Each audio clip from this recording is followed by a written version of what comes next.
Survivor's ready. Go! Travis spoken. Boston Rob and Amber are gonna do it. This is a business trip, as I like to say.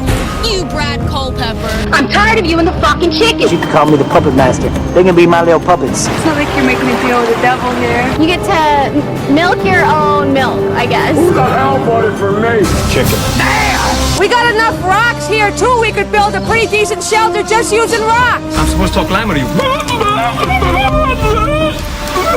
You understand that better? Direct from Hobart, it's time for the only Survivor podcast in Australia dedicated to Survivor, bringing you all the latest interviews, episodes, and opinions from the greatest reality show on the planet.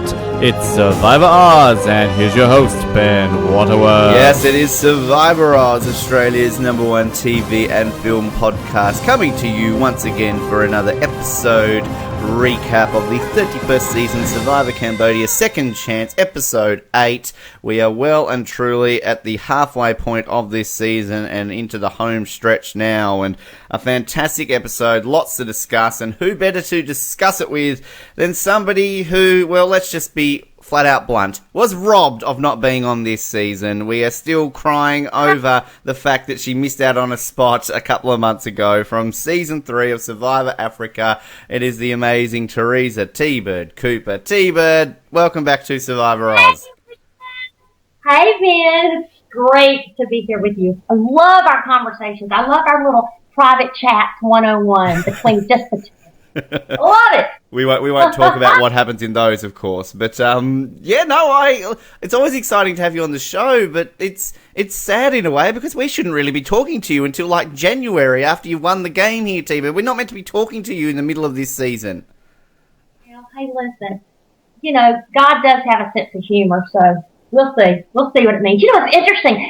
As you know, usually watching it as a former player is different at watching it as a fan. Is really different watching it when I thought and was hoping I was going to be out there, because I find myself now, especially now that we're at episode 8 and we've, as I think as Jeremy said, we've cut some of the fat, cut the fat. You know, then I really see, you know, where would I have fit in here? How would I have been with old school versus new school? So it's really exciting for me to watch it that way too. So I'm really, really enjoying it. We had Troyzan on last week, and we sort of discussed a little bit about his feelings about the whole situation, about not making it on. But we'll get this over and done with now, I guess, T. But, I mean, clearly the obvious question is, how did it feel? Clearly it was disappointing. But, I mean, I guess going into that night, and a lot of people saw your facial reaction when Jeff said you weren't coming back on and the reactions that were going on there. It must have been a pretty tough night to be able to sort of just go back to the hotel that night and just be like, wow, that didn't happen. Well, you know, I think I bought in and I listened to too much the day of, and it seems like in the rankings, you know, I think a couple of pretty high websites that I looked at had me at like second or third out of the 10 women. So I thought, okay, 10 women are going. If I'm at second or third, hey, wait, if I make it to 9th or 10th, I'm still going. So I felt pretty confident just from that. So to be told I wasn't going, not only was it was just because I felt pretty confident at that point. Plus, I wanted to go back so badly, and to get that close after 14 years, I was heartbroken, absolutely. If I told you anything else, it wouldn't be true. But I also, you know, felt like, and now especially, that this has been such a very popular series for the fans, for CBS, for Probst, for everybody. I'm hoping that they're going to do it again. So I'm hoping that I might have maybe a leg up since I got started. You know, I got a little practice session in, if you will. You just got that one over and done with. Yeah, right. That's right. Hey, Ben, I told you the wrong thing. I said cut the fat. What I meant to say is one of the greatest quotes from the show this week was trim the fat. Ah, the Jeremy, trim. Yes. He mentioned he wanted to trim the fat. So that stands out as one of the great quotes, which there are quite a few I'm sure we'll get to during this podcast. Very much so, very much so. You just had the I can't even say the word, the thesaurus, that's the word I'm trying to say, in your head there, trying to use a different word for trim. You just sort of cut instead. That's right. cut the fat, trim the fat. Thank you, Jeremy. But I think really, though, the shock that came from it was that I think between you and Shane, they were the two that everybody was like, wow, they didn't make it. And I could imagine that kind of, I mean, in the lead up, we had you obviously on the show before to talk about your campaign, and you're on plenty of other shows as well. I can ask you this question now, I feel, because there's sort of not things that would really come down off it if you say this one. How much discussion was going on between you and some of the other players that were potentially on this season? Who contacted you, T-Bird, and were trying to sort of, see if you wanted to make anything pre-game heading into the season? Well, Ben, it's funny. I think a lot of people were talking back and forth, but I didn't have any really set alliances. Monica, Peachy, and I were talking a little bit. Mm-hmm. Of course, Monica and Peachy are no longer with us as far as the show goes, which, I'm sure for them looking at it, you wonder what other players would have been out there that would have changed their game. I'm sure you think of every scenario once you get voted out. But it was interesting. I found out that Varner and Shane and Deep and Wigglesworth, I think, had alliance going, and I thought, whoa, wait a minute, I was old school. Wait a minute. So, I don't know though, Ben, if it's good to have a try to have a preset alliance, because in this All-Star Series production, they're going to do all they can do to switch it up. Mm-hmm. And they know, they had all these people, all the players had these interviews about their pre-alliances. So production, once again, is going to use that just to scramble it all up. So I'm not sure if it hurts or helps you going in with a false sense of protection, I would like to say, I guess. Yeah. We sort of discussed a little bit of that with Troyzan last week, but it's kind of, with any season like this, any returning player season, particularly where you've got multiples from the one season, and, reputations and all this sort of stuff, it always, I guess, is around there. One thing, though, that I guess I should ask with it, I mean, Troyzan sort of discussed a little bit last week in terms of the makeup of this season, that while it was public voted, there were obviously elements like they needed to have certain demographics covered for this season. So if you were to sort of look at it maybe that way, kind of as, say, and no disrespect by the way I say this, T-Bird, the older female, would you see yourself maybe in the shoes of a Cass or a Kimmy this season, because they're kind of the two older women on this season compared to the other ones? Is that, when you're sort of picturing yourself on this season, do you picture yourself in the position of one of those two? Yeah, it's so funny, Ben. I'm an ignorance is bliss person, so, hear the older woman character. But, I'm watching Sierra and Wentworth's gameplay, and I'm thinking, I'd have been right there with those two because, I'm all about, go big or go home, play to win, look at every angle of every minute.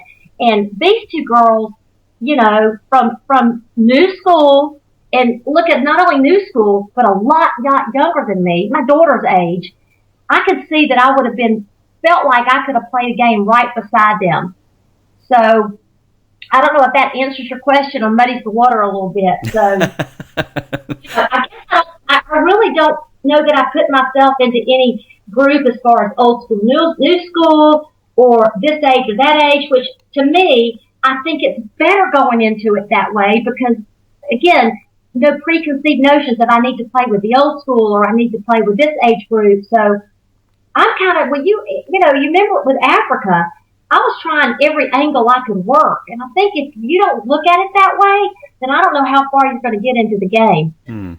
Well, one thing I think that might have helped you up definitely with this season is that you were on the very first season to have a switch. So you had that unexpected element come out of nowhere, and then you kind of played up to that, and as you just said, kind of kept going with that. This season, we had sort of the unexpected, let's turn into 3 tribes. Then you had the unexpected, let's switch again. So while there are many, quote, students of the game out there that are always anticipating something that could change at the drop of a hat, you're from that season, T-Bird, where it literally did before anybody else. So do you think that that could have helped you in this situation, given that you're from a season where that sort of thing just happened and you had to do that to adapt to the game?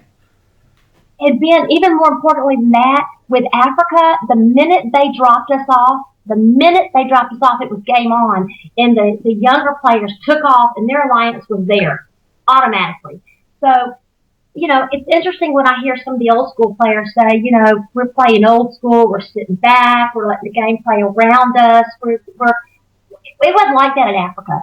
The game was on immediately, and it was stressful, and the lines were divided immediately. So, it was probably, I guess, we were playing new school, but during the old school days. So I think that would have helped me a lot and will help me hopefully in the future if I get the opportunity to go back. Which you will, T-Bird. But that's a perfect way of looking at it, because no doubt people would have lumped you into, T-Bird, she's going to play old school because, you're from those first 3 seasons. I mean, look at Savage, for example. Savage, I think, really was, as much as he was trying to say, a switch is good or this is good, and he was trying to adapt, he's kind of very set in his ways, I feel, Savage, and he was like that on Pearl Islands, and then this season he was bipolar. Like, one week, I really want to switch, this will help me, and then the next week, this switch has screwed me over. He just didn't seem to be able to get out of that, whereas you probably would have been underestimated in that aspect. T-Bird, she's old school, she wouldn't know how to adapt to this, but as you said, you were playing from day one. Right. Yeah, but so again, I think you have these preconceived ideas or notions that you're old school, or you're this way, or you're that way, you'd be better suited to play with the older people or whatever. Again, I think that's probably going to be to your disadvantage, especially in the All-Star season. Now, have you been enjoying this season in general, though, kind of putting everything we just set aside and just as a fan of this show, being able to watch it? Do you think this has been a good season so far? I absolutely love it. How could you not? How could you not? I mean, you figured, I think we all knew whatever 20 players got to go out there was going to be a great, great, great season. So shoot, no sour grapes for me. I love a good Survivor series. And I love it especially when the players hit the ground playing immediately. Because, and another thing too that's so fun about these All-Star seasons, you'll watch the first 4 or 5 or 6 episodes with the new players, and you don't know anything about them. But with the God, my mind just went. I just lost my train of thought. With all these returning players, you already know their personalities. You already know so much about them. So from the very first week, the very first show, it's exciting because you know the personalities, you know their history, you know so much about them. And again, CBS put these 20 people out there for their color and their everything. So they have not disappointed at all. I have enjoyed it thoroughly. Love it. And it's really interesting because we've had this merge so early. I mean, a 13-person merge had never happened before. And, we were always going to see, I think, a bit of fireworks. Last week was a great tribal, and sort of obviously we saw things trying to come about that. But I think in the end, the result of Cass going home was a fairly standard vote. This week, however, it looked to be a fairly standard vote.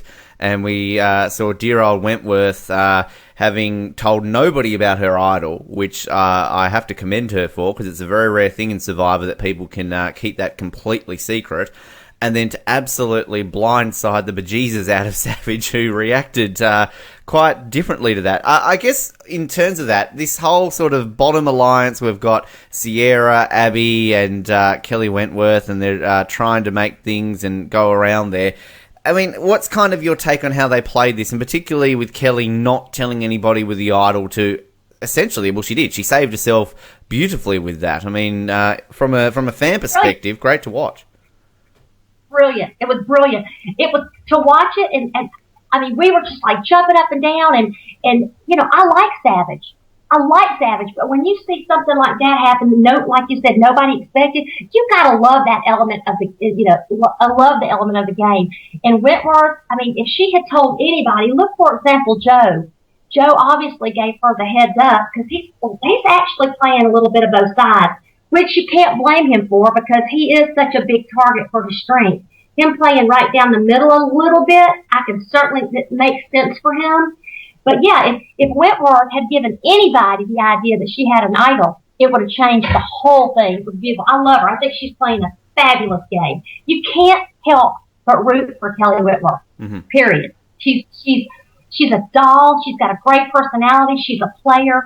And again, I reference these young players, Wentworth, Sierra, just out there playing the game, playing big. You gotta love that, watching these younger players do this, because I think it's what you expect to see the old school doing. So, for example, unless we're not seeing it, look at Kelly Wigglesworth and Kimmy playing under the radar, playing back. So to see these two girls, and maybe it's because they're on the bottom that they're having to fight so hard. But to see them fight so hard, it's got to make you, whether you're a Whitworth or a Sierra fan, it's got to make you have some respect for their gameplay. If nothing else. I love it. I think it's fantastic. Well, what's so good about it is that coming into this season with a Kelly Wentworth, I mean, there were some fans out there that weren't overly impressed she was even on the list, let alone made the cast, because I know of people who thought she wasn't that good in San Juan del Sur, so why bring her back? I was always on the opposite. I always thought, look, she had great potential. She didn't get to show it too much in San Juan del Sur, and put her in the right situation. She's a fantastic player, and I think she's showing that now. She was my preseason pick to win. I'm still standing by that, even though I think that, she's going to have a couple of tough weeks coming up after this move, but I just really think that she's showing that potential, and I really hope she's shut a few of those doubters up that came into this season not liking her. Oh my goodness, I feel sure that Croak saw something with her when she played before with her dad. They really saw something in her, but there is no doubt she is a strong competitor, a very, very strong player. I think the season would have been a lot different if she had not made it, and that's quite a compliment. She's bringing a lot to the series, absolutely. Yeah, and as you were saying, kind of having those people on the bottom that are really willing to play. I mean, we're seeing it from Sierra a lot. She's saying that, like, come on, guys, play to win, do this. Come on, you've got to make the moves, you've got to do this. And then to be doing that, like, it's all well and good to talk the talk, but you've got to be able to walk the walk, and that's exactly what Kelly's done. And, I mean, if this was a situation where she didn't have an idol, it was just a standard vote, bye-bye, Kelly, we know that next week, okay, Sierra didn't win immunity, she's gone, and then more than likely Abby's gone. You've kind of got that pagonging going on, so it's not the most entertaining. But we've had a real spanner thrown into the works, and everything along that. And on the tribal, we saw it. Kelly called out. She publicly called out Savage. She called out Jeremy, Tasha, and who else did she call out? There was a Joe, I think she called out, and Spencer. She called out Steven. Steven. That's what I'm forgetting. Yeah. Yep. She called out Jeremy, Tasha, Steven. Well, she said Jeremy, Tasha, Savage, Steven, or Joe. Yeah. And the thing that Sierra was saying, which makes sense. Now, she was saying fight for your spot, which, again, I know it's still kind of early for some of these big players to make these big moves. Of course, you can see why Sierra and Kelly and Whitworth want them to, because they're on the bottom. But then I see these players like the ones she just named, the core. I think she said, y'all are the core.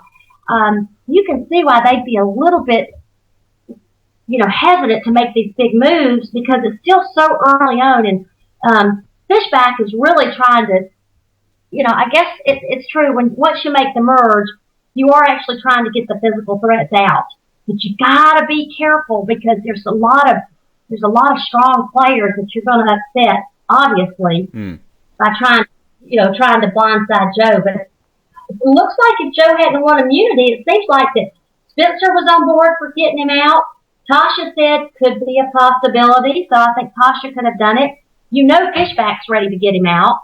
So it looks like if Joe hadn't have won, that he might have been that target. But I guess for Savage, defending him and taking up for him was definitely what hurt Savage, because the whole time it looked like it was Fishback going. And maybe that would have been the case if Savage hadn't have, fought so hard to try to keep Joe in. Well, I will just quickly say, I think the editing this episode was quite good, because going into watching it, the way they're setting up this whole Joe situation, I for sure thought Joe was going home. And it surprised me when he won immunity, sort of when it came down to, was it Joe and Keith right at the end? I for sure thought Keith was going to win it, and then we were being set up for this ultimate Joe blindside. But for him to win immunity, I was in like, wow, okay, who the hell's going home now? Like, I thought it was beautifully edited up until that point. Yep. But even after that, Ben, because I thought they had Fishback, because, Fishback's going after Joe, and now Joe knows, and he can get his other girls, the Kelly and Sierra and Abby on with them to vote. I don't know where it changed over to Savage. I never saw that coming. Well, do you think on that they made the right move? Because I guess Kelly, as you said, she sort of called out the core there. So, they obviously know that people like Jeremy and Tasha and all that are in a good spot. Because one thing with Jeremy that we've been saying each week in our power rankings is that he's in ultimate control of his game, and nobody seems to be seeing him as a threat. Nobody has called out Jeremy once in this game until now. So do you feel as though, if you're in that position, do you still take out a Savage, who I guess ultimately, if you take out a Jeremy, you've still got Savage in the game who would not work with Sierra. He's very volatile. He's not going to be open to working with people. Whereas a Jeremy, despite the fact that he's very heavily in control of this game, he's a more open-minded person, and he'll listen to a different version of how to play the game. Well, I'm not sure. I don't know that it seems like, just from I've read a lot what the fans are saying, a lot of the fans don't seem to be warming up to Savage. So that makes me wonder how the other players out there saw Savage. So if it came up to get Jeremy or Savage, they may have, just like you're saying, they may have thought, shoot, Jeremy's at least will look at all sides. He seems to be a little more level-headed. But it definitely shows you when Savage was trying to show, let's take Fish out. And then Jeremy was talking about how he wants to have Steven around as and I guess he's talking about he wants to keep Joe around as a shield. So Jeremy, like you said, Jeremy seems to be in quite control of the game, but very likable. And I guess people aren't seeing him as a threat right now. So I think maybe Savage may have ruffled a few feathers where they decided, let's just get him out of here. Yeah, it's just, and I mean, I guess that kind of was summed up as he got voted out, and Abby turns around and he's like, "At least you made the jury," and flips her off as she walks off. That was good. Until I guess isn't it kind of ironic that Cass comes in, older, mature woman, attorney, she's to the group there, and then there goes Savage, older, mature player, attorney, throws the bird to Abby. I'm like, really? Maybe, I don't know, maybe that's the new Survivor symbol. It's the salute. The Survivor salute. Exactly right. It's going to make for an interesting jury if that's what they're going to be reacting like. I mean, can you imagine what the Ponderosa's like with first 3 days with two attorneys in there? Oh God! I will admit I haven't watched them yet, but I've got to catch up on them. But it's really an interesting position I find we're in this game right now, because we've kind of got this original Bion alliance. It seems to be quite strong. But there are fractures, as kind of we've mentioned, like the Joe situation. I mean, Steven's so hell-bent on this kind of taking out the golden boy, doing what he didn't do in Tocantins to kind of redeem himself. But ultimately, is Joe the golden boy, or maybe is Jeremy the golden boy? Because, yeah, okay, I see the Joe reference because, he's athletic and, he's out there. But I think ultimately you'd have to look at Jeremy, because if he takes Joe out, he might find himself at that final tribal council next to Jeremy in a very similar situation than what he had with JT.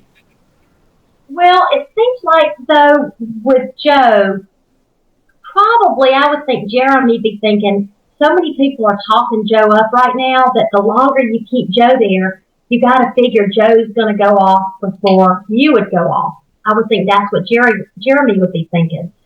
So, again, Jeremy is really, really dangerous in that nobody's really targeting him at all. He's keeping all these people around him to, like he said, as a shield. He wants Joe there, but then, of course, he wants Savage there. He wants Fish there. Obviously, he wants Tasha there. So he's surrounding himself with some players that you would figure other people are going to target before him.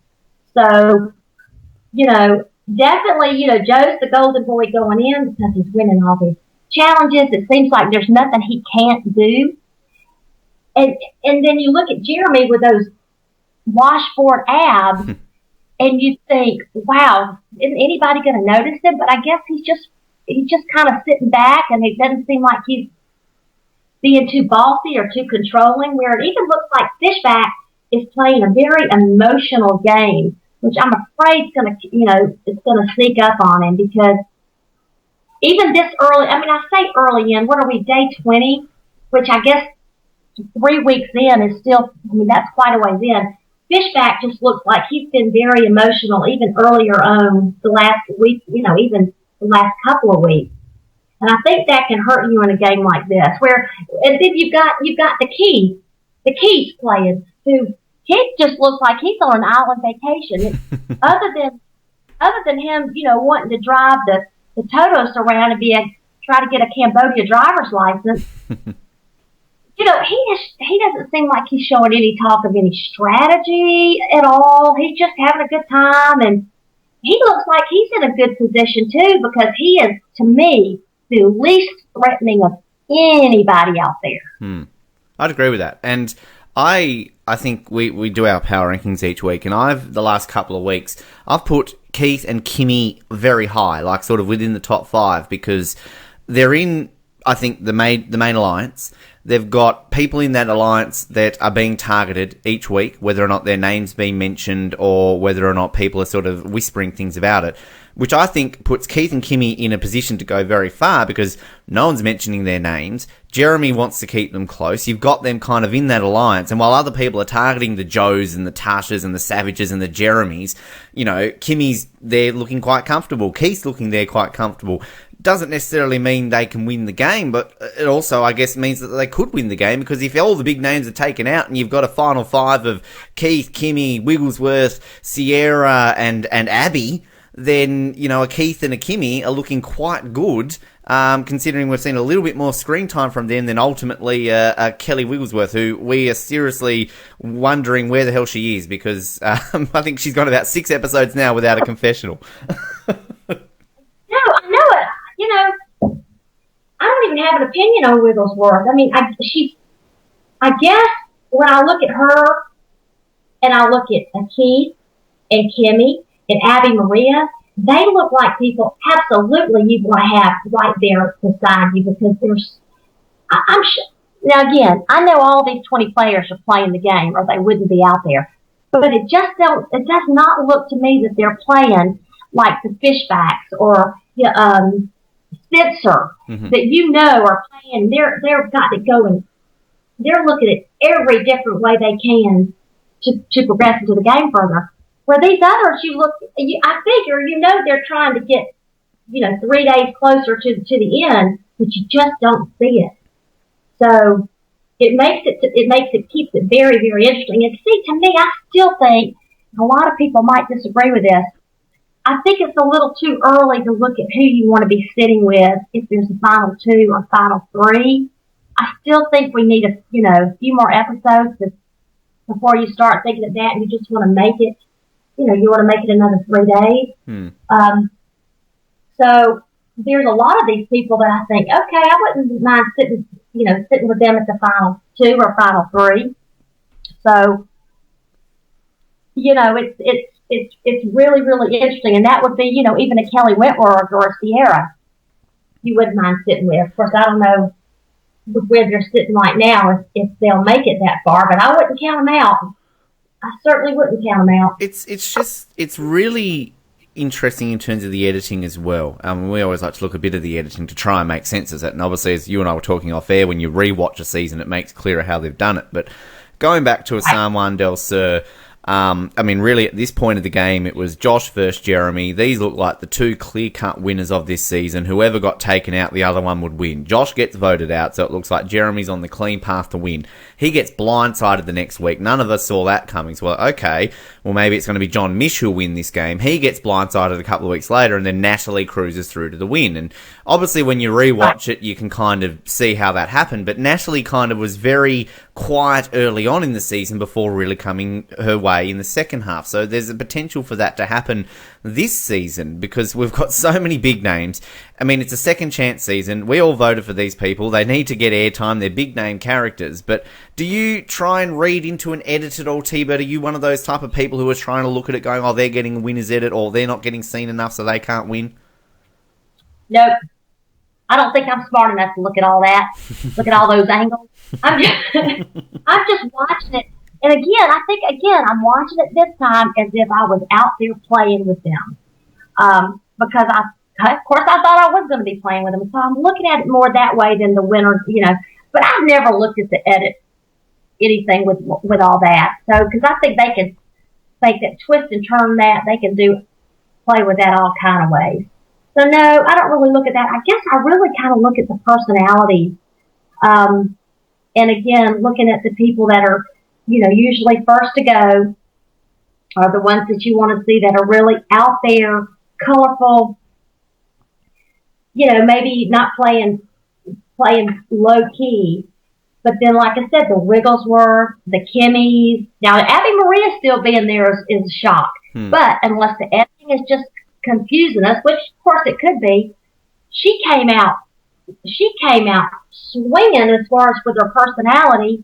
But now, I mean, she's very, very laid back, low key, except other than her being in the alliance with Sierra and Kelly Wentworth, who right now are the bottom three, it appears. Things change. I mean, you really have to figure out, I think, Ben, how to stay in the game, the first 3 days, the next 3 days, because look at the people that were even voted out early on. I remember it seemed like Monica, Varner, they were all looking ahead of, how they wanted to play further down the line. I don't think you can do that even at day 20. Just keep on going with the flow, essentially, and kind of playing it day by day rather than thinking of day 39. Absolutely. And it seems like a lot of the players at the beginning, the first few weeks, that's what they were doing. Mm-hmm. I don't know that they were playing it, day to day. Because especially with an all-star season, second chances, again, they are going to turn it upside down every way they can, production's going to. So you really don't want to upset anybody if you can help it, because you feel like you may end up with them the next day or with the way things change.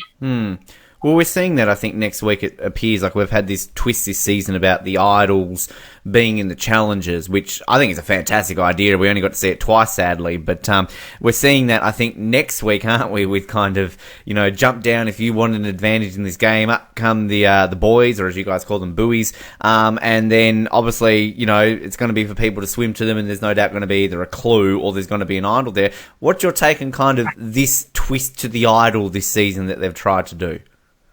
Love it. I love it. Now, right now, Wentworth has played her idol. That's the first idol we've seen played, right? That's correct, yes. And then, does Jeremy have an idol? He does, yes, but I think nobody knows about that as well, so, yeah.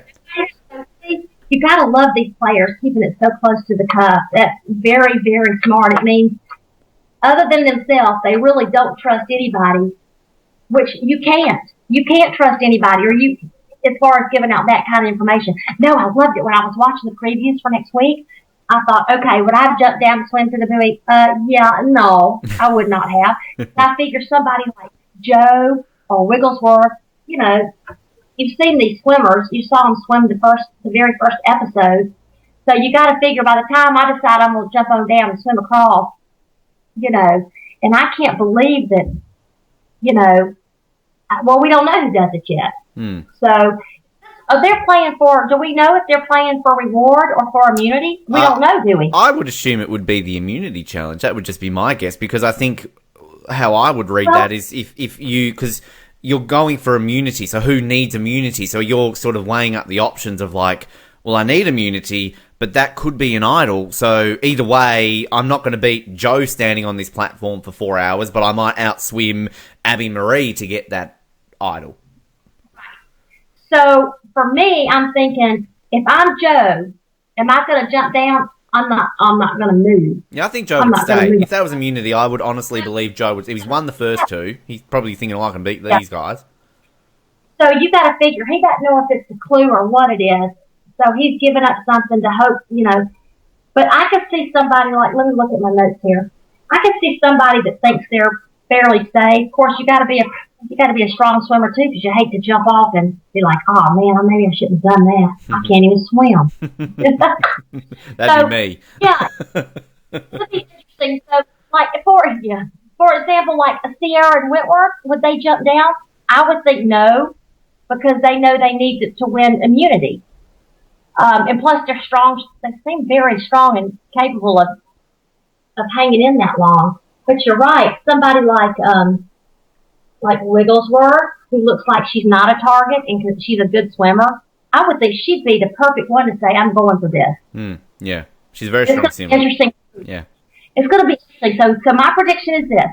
I say Wigglesworth will be the one to decide to jump down and swim because she's a good swimmer and she doesn't look like at all that she's a threat to anybody right now.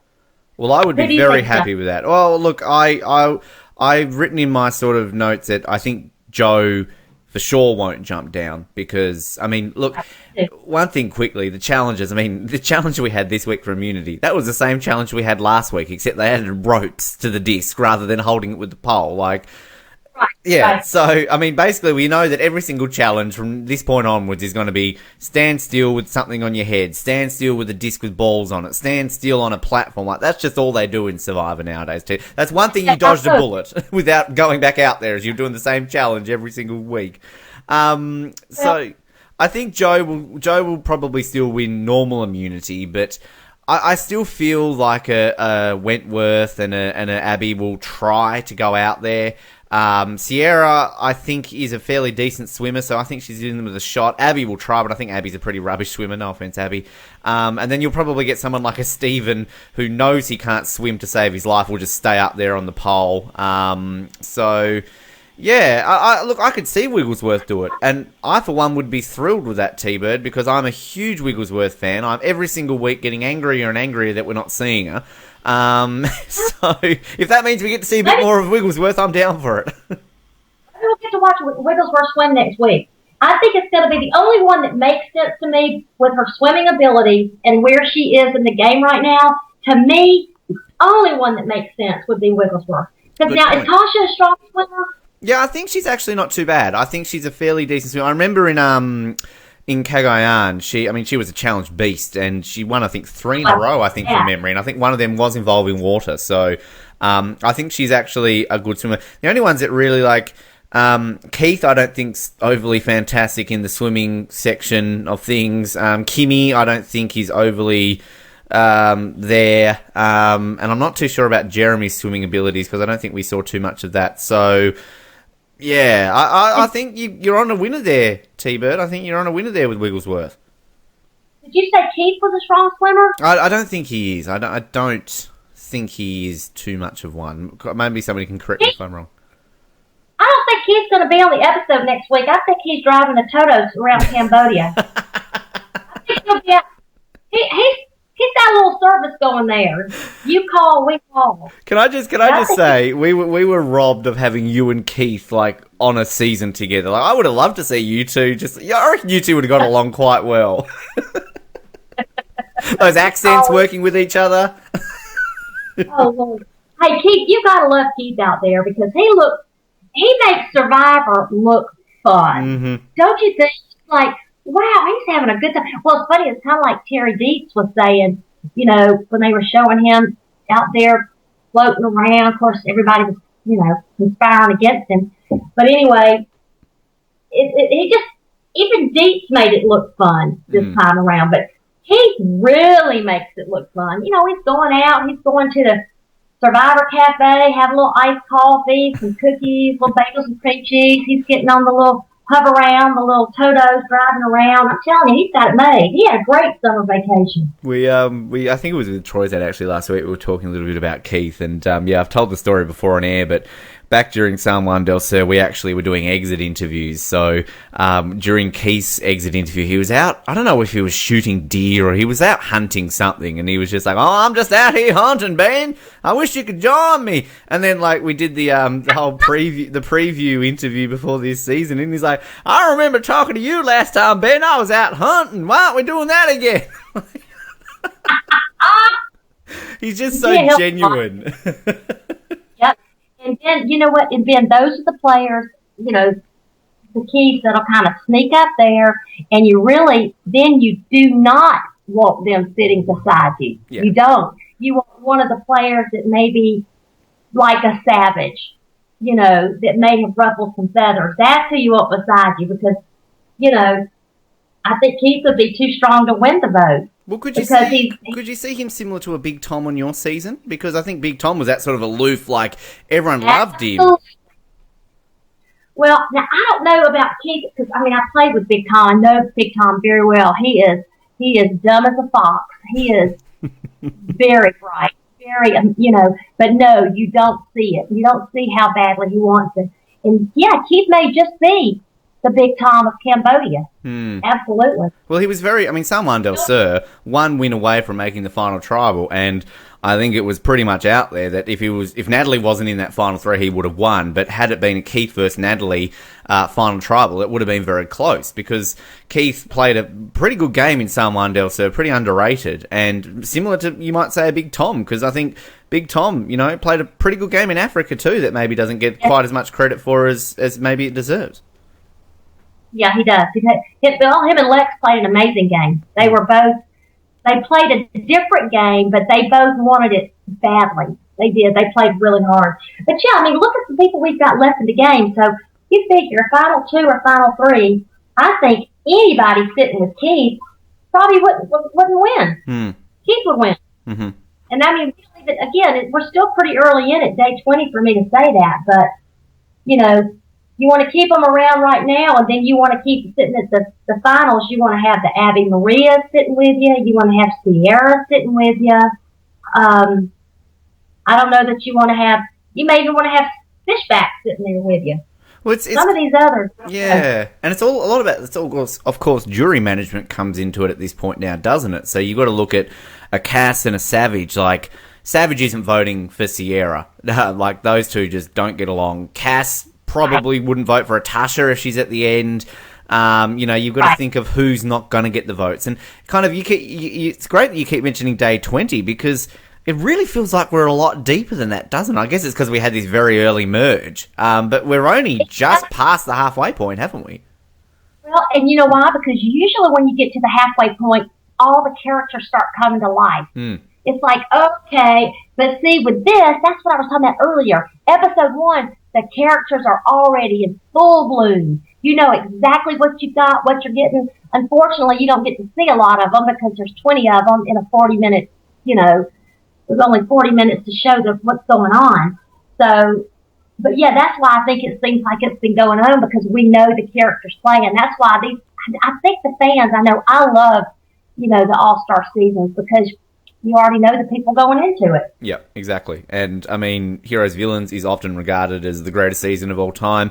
All-Stars, to me, personally, after all these years, is still my personal favourite season. I think it's the best season of all time. A lot of people hate me for that, T-Bird, because All-Stars generally isn't a very well-liked season, but I still stand by that season as a great season. But I think and the great thing, as you kind of said there, like, these personalities. So, whereas on a season with new players, particularly if you don't kind of read into sort of the bios and watch the videos pre-season, it takes you a few weeks to kind of get to know these people and remember these people. Whereas this season, every week, we all have our favourites. And, I think we're all shattered when Ivana went home. I don't think there was one person out there and a Survivor fan who didn't get upset that Ivana went home.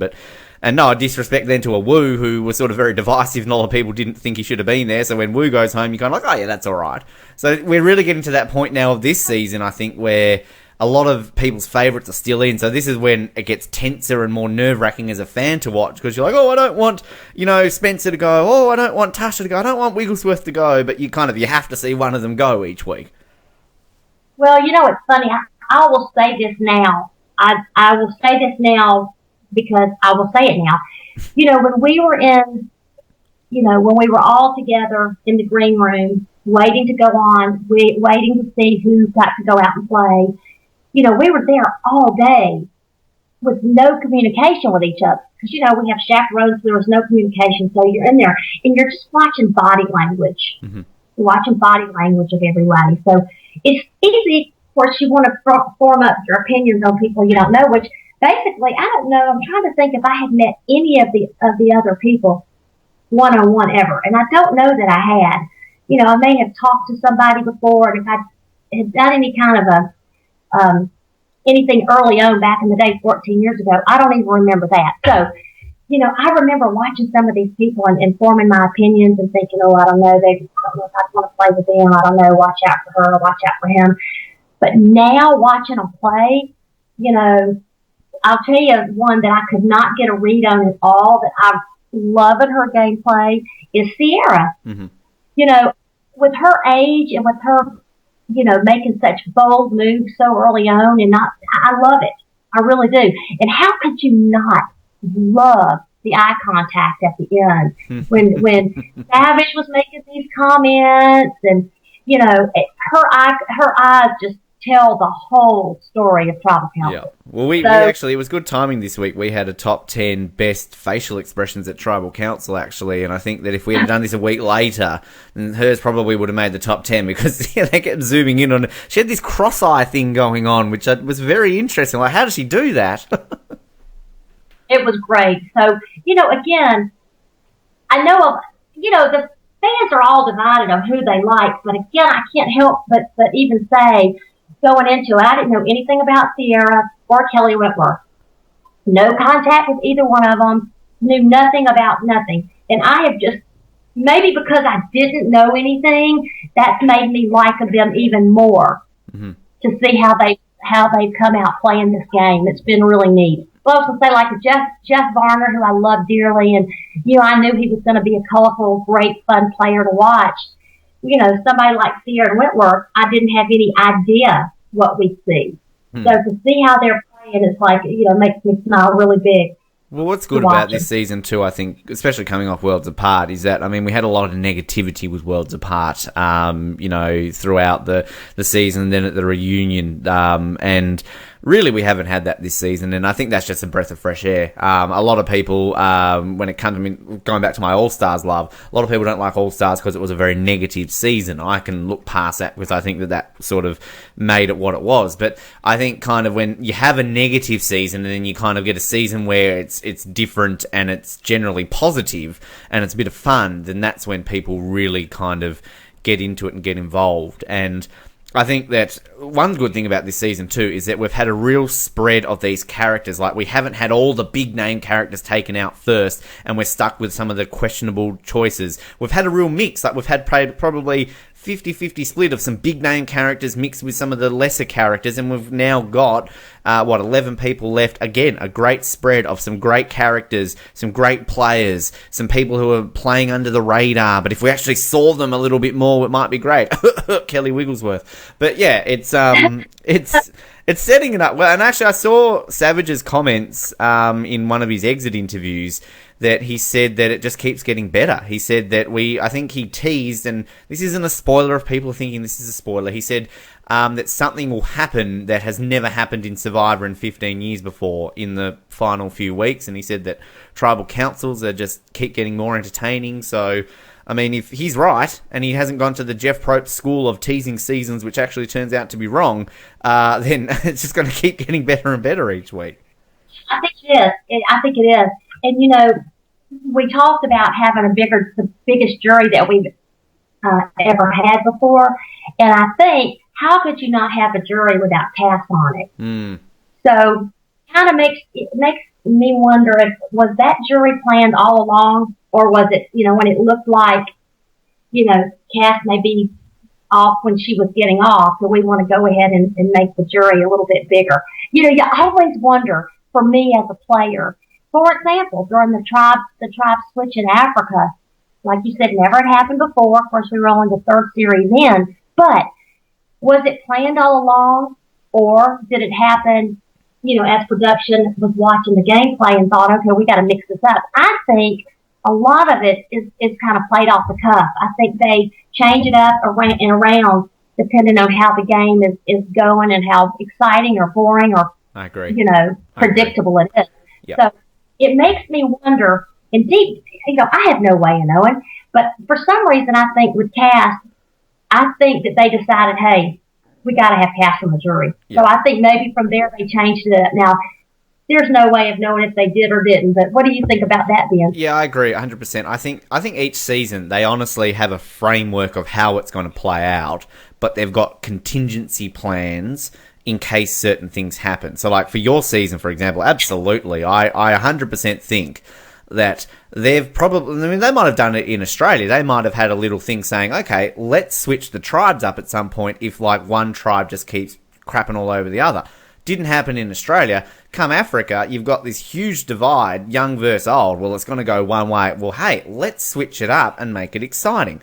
So I reckon that they do that. And this season, I agree with you. I think we saw back in Caramoan when Corinne got voted out, and she was the last person to be voted out before the jury. And a lot of people... I mean, Corinne, if you remember anything from Gabon, her jury speech is often regarded as one of the best of all time. Like, she was cruel and mean, and it's always put up there as one of the best moments in Survivor. So to not have Corinne on a jury, that was ridiculous. So I think that they've learned from their mistakes. And because Cass is going, exactly, Cass, I mean, we saw her reaction. She walked out and flipped the bird off to the entire cast. So there you go. That sold it right then and there that they've made the right decision. Worth the price of admission right there. Yeah, exactly. And then too, then I wonder too, the same thing with them, changing it up so quickly from the beginning like they did. And I'm not sure, maybe that was because there were so many pre-alliances that they wanted to keep all the players guessing too. So yeah, you can see that in all season every time. Well, I mean, the one thing I'm not a fan of the second switch that they did when they went from 2 to 3, then back to 2. I don't like that one where they went back to 2, particularly the week before the merge. Like, keep that going for a couple more weeks, maybe. Don't necessarily go, okay, you switched, and then we're going to merge the following week. Like, because we had some great sort of conflicts brewing in those 2 new tribes that you could have kept going for 2-3 weeks and only merged this week or next week. They did that on All Stars with the obvious little, one, oh, Amber's all by herself. Will she get saved? Oh, Lex saved her. Oh, we've got this conflict now between Rob and Lex. Like, it was a little bit convenient if you ask me, but, there are certain times when it works and certain times when it doesn't work. But you know what? The uncertainty as a fan watching it, is exciting. Imagine if you're a player, because I don't care, best made plans, you can have every pre-alliance, you can think you have it just sewed up in so many ways. It's going to change every day. And the characters, I mean, the players that are out there, there's so many players. I mean, if everybody was loyal, sincere with what they say, then you wouldn't have a good series at all. But you've got all these personalities that are, they're all over the place. It keeps it interesting as a fan, as a player. And particularly, as you were saying right at the top of the episode, that close to being on the season. And that's why, like, when we had Troyzan on last week, we had Carolyn on early in the season. It's interesting to kind of get some of you guys on this during these recaps who were that close to getting on. And, I mean, I know personally, from my standpoint, if I was in your position, I'm the type of person who I would have been, like, grumpy as all heck for like a week, 2 weeks, and then the first week or two when it's airing, I would have been like, oh, stupid season, don't want to watch this, I should have been playing it. But then after like 3 weeks, I would have been like, this is great, oh, I would have been doing this, I would have been doing that, and trying to really picture myself in a season, which I'm sure as a player you do in every season, but particularly more so this season, considering you were that close to being on it. Well, now Detroit didn't say he'd go back. Yeah, absolutely. So did Carolyn. All of them have said that they want to go back that we've had on so far. What about Shane? Because I know Shane We've never had Shane on, sadly, and from what I gather, Shane was very angry about it, and from what I read on his comments, he's not interested in doing it again. You know what? I cannot imagine, and I'll tell you this too. I can't imagine of the ones that did not go that any of us would not go back. And I can't imagine. Even if it's a fan vote again, I still can't imagine all of us not putting ourselves back out there again for the vote. Because that's how it gets in your blood, Ben. You can't get it out. It's just a sickness. Yep. It's crazy.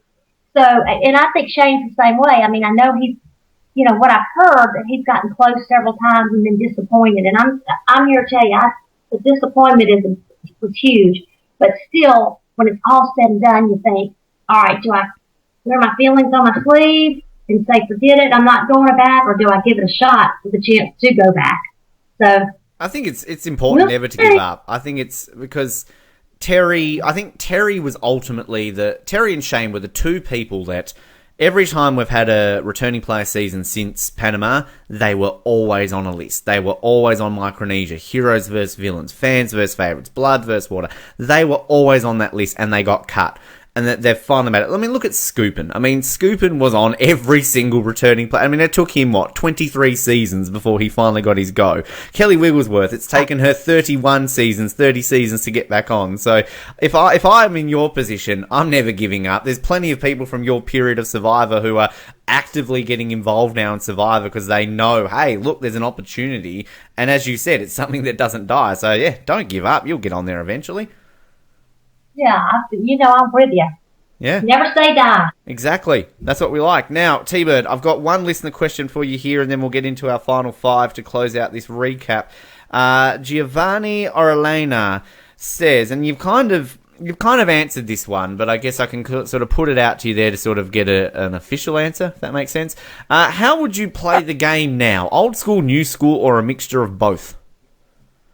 Oh, God, a mixture of both. Mm-hmm. I think anybody that goes out there, we did talk about this, with any preset ideas of how you're going to play. If you're not adjustable and adaptable and able to get out there, Giovanni, and play, the game plays you. So you've got to be flexible enough to move with the game. So I say you incorporate all those old school, new school, everything in there. There you go. That's a good question, Giovanni. Very good. It is, yes. Yeah. Well done, Giovanni. Good job. Props to you. Now, T-Bird, we close out every single one with 5 sort of prediction questions. And the closer it gets to the end of the season, I feel the easier these get, perhaps. Not too sure. Now, you did do some predictions with us last season, but I don't have them with me at the moment, so I can't actually tell you how well you went. I can always... Great. You did fantastic. You were the best. Thank you. There you go. Of course, I can't remember. Hey, I got to say shout out to Cable B. Yes. Cable B. Cable B, one of our Oslets. Yes. Now, I've said as a shout out to him. Now, is there a particular reason why? Do you guys, does he sort of... I know he likes to collect autographs and things like that. Have you had much interaction with Cable? Yeah, him and I have bonded. Great. We're buddies, so just shout out to Cable B. Hello, Cable. Cable's chuffed right now. He's messaging me right now, I bet. He's like, Ben, I'm listening to it, and T-Bird said hello. He actually, funny story with Cable, like he's a nutter when it comes to sort of collecting things and everything. He during Caramoan, he actually bought an actual torch from one of the players. And what? You know, I mean, I can't remember how much it went for. Obviously, they go quite expensively because it's for charity. But the most expensive part was the shipping to Australia, which I think cost like up to double the amount he actually... Like, he spent quite a significant amount in getting a torch freighted out to Australia. That goes to show the commitment he has to Survivor. So, there you go. I love Cable B. Mm-hmm. There you go. Absolutely. Cable, you've got the T-Bird seal of approval. That's right. All right, T-Bird. Right now, who's your tip to win Survivor Cambodia? Okay, let's see. To win. I'm looking at the personalities. I'm gonna go with Keith. Keith? Only because, like I said, he's very likable, under the radar. If he can push his way up to the second or third, depending on how many are sitting there, I think he takes it. You, one of our Oslets, Noah, is the biggest Keith fan in the world. You just made him a very happy boy. So, there you go. Very good. Good, Noah. Who's your dark horse, T-Bird? The dark horse would be... that would be... dark horse would have to be either Sierra or Whitworth. I'm going to say the dark horse is going to have to be Sierra. Sierra? Because Whitworth, I think it's going to be Sierra. Because I think Sierra is a little bit more... She's a little more vocal. Mm-hmm. And I think Whitworth kind of hold it in a little bit more. So I'm going to say the dark horse is Sierra, unfortunately. Locked in. I will just quickly say, I found your predictions from last season. Do you want to see how you went really quickly? Yes. No, really, go ahead. Well, you came on episode 12 last year. You had your tip to win. It's Carolyn. Not too bad. She got second, so that's all right. Your dark horse was Will. Well, he got third, so, you know. Hey! Not too bad. You did say the next to go would be Mike. He did go on to win. We have stopped with the second and third. Couldn't we have stopped with Carolyn and Will? We'll just say that. You said you'd be on the white collar tribe, and you said the player you were most similar to was Tyler. So yeah, that works. Okay. Yeah, not too bad. All right. Great guy. On that notion, if your track record's correct here, T-Bird, then the answer to this next question will win the season. Who's next to go? There you go. Who's next to go? Oh, God. Who's next to go? Okay. Ooh. I think if Joe doesn't win immunity, he's going. Because it looks like, I think that, for some reason, I want to say Sierra or Wentworth. But I think there's so, Fishback is so strong and so close with Jeremy and so close seems like with Spencer and Tasha, that I think everybody could agree to go ahead and get Joe out. So if Joe does not win, first, he wins immunity, he can't go. I'm going with Joe. Joe. All right. There you go. If he wins immunity, then I'm going to go with Wentworth. Okay. Joe or Wentworth. Now, we've changed this question up a little bit. Now, sadly, you're not allowed to answer yourself here, T-Bird, because I know ultimately the answer would be yourself for this one. Who from your season do you think most deserves a second chance? Doesn't include you, and obviously you can't include Lex, Big Tom, or Ethan because they've already come back a second time. All right. Who deserves... Oh, gosh. It's funny because... All right, who deserves a second chance from Africa? So I'm looking at the players. Okay, I've got to say Silas. Silas? And even though I worked to get Silas out, he's a strong player. I think now, 14 years later, it'd be interesting and fun to watch Silas play to see if he plays the same way he played before. Mm-hmm. 14 years later. So I'm going to go with Silas. Good answer. I like it. Who would you pick, Ben? I would either pick Lindsay or Kelly because I'm huge fans of both of theirs and I would love to see them both play again. Okay. Those are excellent. Probably more so Kelly. I'd probably say more so Kelly because I think obviously how it all played out with your vote and then she got the blame for it and then, I think Kelly would have had some real spice to that Kelly. I'll go Kelly. Oh, absolutely. All right, so she was actually tied there with Silas. Mm-hmm. Okay, there you go. Your female choice from Africa. Oh, absolutely. She'd be my female choice. Absolutely. Yep. Definitely. Cool. Yeah. All right. This is my favourite question of these always, T-Bird. Out of all the players from this season, including the ones who have already been voted out, which player do you feel is playing or did play most similar to how you played on Survivor Africa?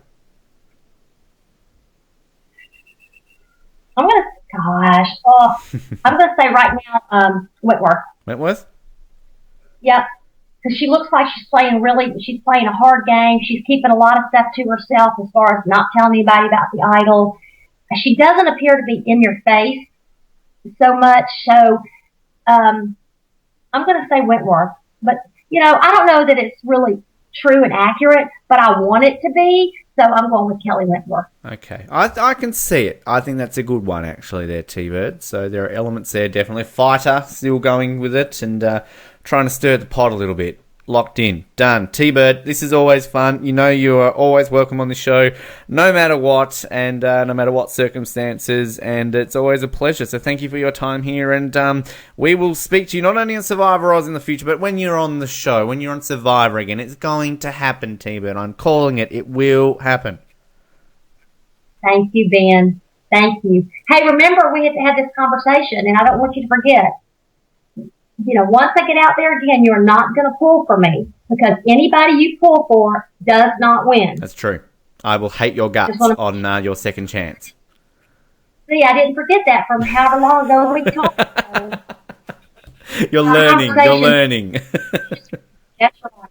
Ben, thanks for having me. I've enjoyed it. You call me up anytime. I'd love to talk Survivor with you anytime. And there we go, Teresa T-Bird Cooper. Such a pleasure, always fun, and going to say it again, robbed of not being on this season. It's still kind of hard to believe that she didn't actually make it. Her and Shane were shoo-ins. It was seemingly shoo-ins, but sadly, they are not to be. So, CBS fans, anybody listening to this, make it happen. A future season needs to have T-Bird on it. We were robbed of not having T-Bird on this season. As always, SurvivorOz.com is where you can hear all of our interviews, all of our recap episodes, Oztopsies, Amazing Race episodes, everything else in between. Click on the interviews tab, or you can just go to SurvivorOz.com/interviews, and that will take you there as well. Like us on Facebook, we update them on there as well, and Twitter as well. Subscribing on iTunes is the easiest way to get these to your device. If you do not use iTunes, there are various other podcast services out there, Pod Blaster, Stitch Radio, there's a whole bunch out there that we're also available on too. Whichever podcasting service you use, subscribe, go straight there. Did mention this a couple of weeks ago, our server issues, sort of our transfer over, seems to be completely sorted right now, and given it's been about 2 or 3 weeks since I've had anybody messaging me saying none of the episodes haven't been working, I'm assuming they're all fine now. But if there are any episodes that aren't working, please do send us a message and we will get them fixed. But we obviously appreciate your patience throughout that situation. And a special shout out to Kieran over at Zencast FM for helping us with that. That's our new server provider. Fantastic service that Kieran provides. So if you're out there, perhaps you're a podcaster and you're looking to find a server yourself, I highly recommend Zencast for your podcasting needs. We'll be back next week for an episode 9 recap. I'd love to say who we've got on at the moment, but I'm not 100% certain right now. We're obviously fiddling around a little bit with the schedule, so stay tuned to our website and we will let you know who is coming on. Again, our Oztopsy this week won't be live, sadly. Noah will also be hosting it, just like he did with this week's. So sorry, Zachary Chong, there will be no Guess the Song this week, but you can find out more via our website. And just also a special shout out to a bit of a side note, one of our spin-off projects. If you're a James Bond fan, the new James Bond movie Spectre, of course, is out and about there at the moment. 007, it's a podcast myself, Noah and Colin have been hosting now for a couple of months, all things James Bond. If you are a fan, download that. You will have a good time, particularly if you like Survivor Oz. If you don't really like Survivor Oz, probably won't have a good time. My name is Ben. This has been Survivor Oz, a Tribe of Spoken. We will speak to you next time on The Trains.